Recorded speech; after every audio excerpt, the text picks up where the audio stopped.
So that high insulin, they don't know about it. They've not produced a ketone in years.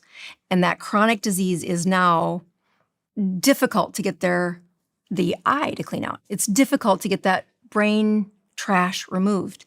And you're supposed to do it every night when you sleep. It's not supposed to be behind this far. You're 2 decades from taking out the trash in your brain. That's aging. How do I, for a start, even know my ketone blood levels? Well, when a patient first comes in saying, how do I begin?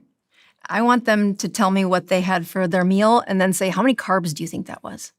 Because this education, like an apple is 20 grams of carbs, 15 grams of carbs for some of them. And we're going to ask you in the first 6 weeks to take your carb intake down to less than 20. 20 total grams of carbohydrates or less is where we begin.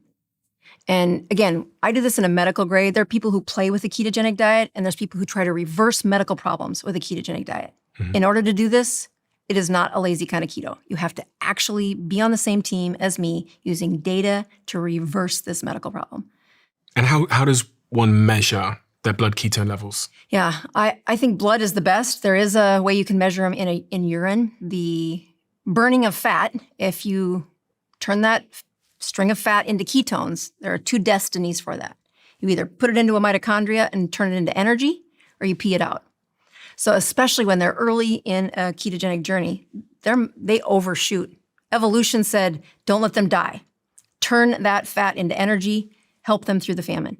So the excess ketones they make end up in their urine.